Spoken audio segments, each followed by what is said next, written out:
Hey, what's going on, guys? Today I want to talk to you about sports photography, and I want to give you my top 10 tips for better sports photos. I know a lot of you out there are like me. You're getting into photography because you have a desire to get better pictures of your kids playing football on Friday nights or soccer on Saturday mornings, and you're kind of at a loss as you search the blogs and the forums. You find a lot of technical information that is very confusing to non-photographers. So I've decided to create a series of videos directed towards the beginner who wants to get better sports photos. Now, the tips that I'm going to give you here today are general tips that apply to all sports, and I'm going to be making another series of videos that are going to be specific to certain sports and share some tips for you that I've found and helped me. The first thing that I want to talk about is camera gear. It's always on everybody's mind, and it's the big question everybody has. More than your camera body, your lens that you put in front of your camera body is the most important thing that you're gonna need.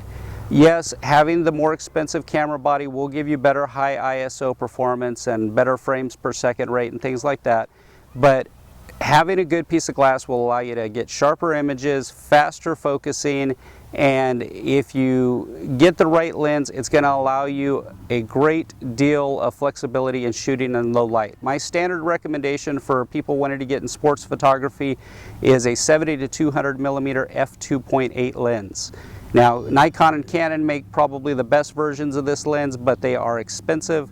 Sigma and Tamron both make very competent versions of this lens. Personally, I use the Sigma version, and you can get it for a fraction of the cost. By getting that lens, it will help improve your photography greatly. Now, there are some other focal lengths that might be better for specific sports, but for a general purpose sports photography lens, that's the way to go. I recommend getting a lens before you worry about upgrading your camera body. The second tip I want to talk to you about is getting close.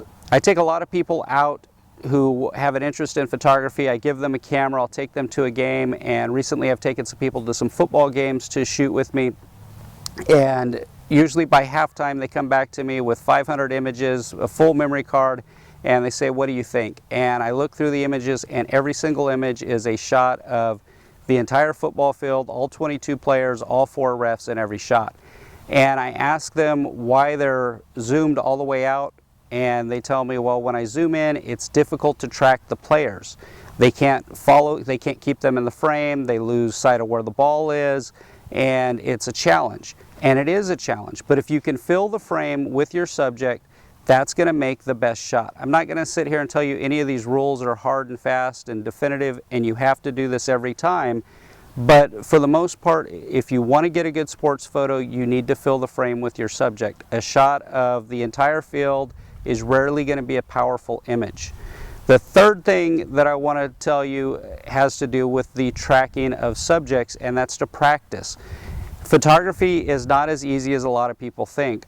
People tell me all the time, if I had that camera, I'd get great pictures too, and maybe they would. And I'm sure if they went out and practiced and they learned about photography, they would. But there's more to it than just pointing a lens down the field and taking shots. You're going to have to go out and practice to get better, practice tracking people, learn the game, learn who the solid players are in the game to get better. The third thing that I want to talk about also has to do with tracking, and that's the tracking mode that you have your camera set up into autofocus. You want to make sure that if you're a Canon shooter, you're an AI servo. If you're a Nikon shooter, I believe it's called continuous mode.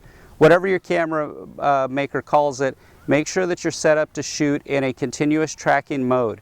That allows you, as you're holding down the shutter button and you're firing off a series of shots, it allows the camera to track and focus on the player from frame to frame. If you're in your one-shot focus mode, you're going to find that the first shot is in focus and then the rest are probably going to be out of focus. So make sure you're in the right focus mode. The fourth tip that I have for you is to get low. Sports photography is about drama. It's about making compelling, powerful looking images. You want to make these athletes look larger than life. So by getting low and shooting up at the athlete, it makes them look bigger. It gives a more dramatic image, especially if you can get like a nice sky in the background with the image. When you shoot at a downward angle on people, it tends to make them look smaller. and it makes for a less dramatic image. And this becomes more of an issue the smaller the athletes are. I'm 5'10", but when I'm on the sidelines at a high school football game these days, I feel small, but I still shoot 80% of my shots from my knee.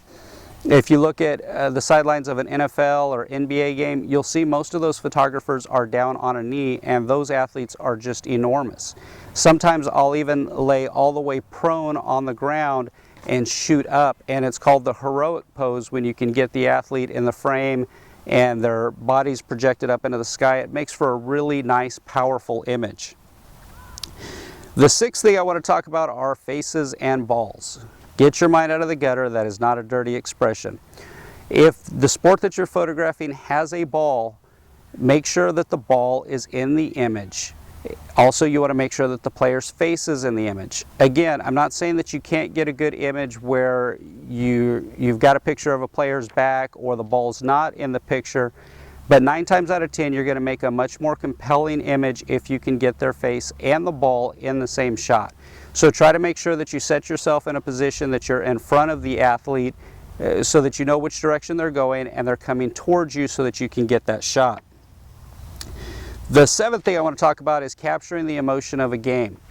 Capturing great action shots is something that is very challenging to do, and it will really make your day when you get a player of that making that diving catch.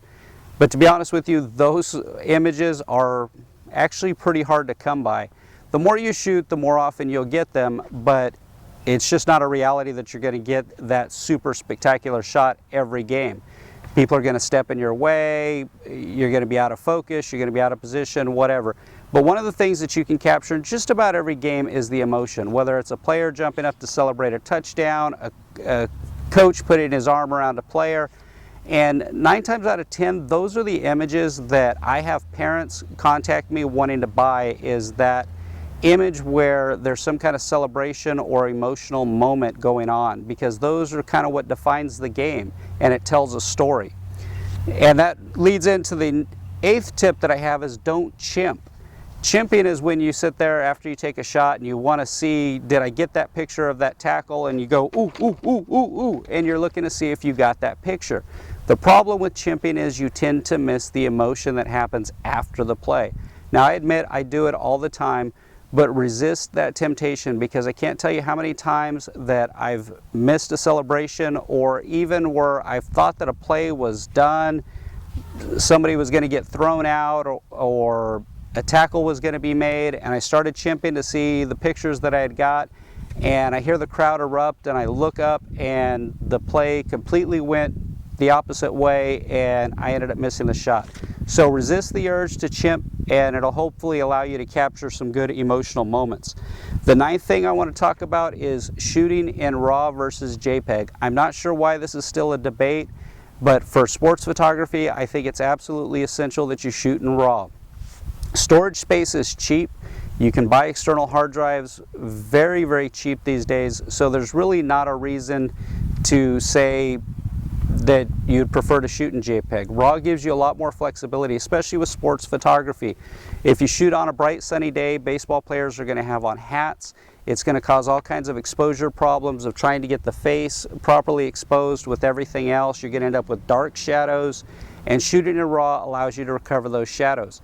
Even when I shoot night games for like football, I get a lot of shadow issues because the helmet obscures the top part of the face and it puts it in a dark shadow, or players get backlit because the way that a lot of sports stadiums have their lights set up, once you get to a certain part of the field, all the lights are behind them, so it puts their face in a shadow.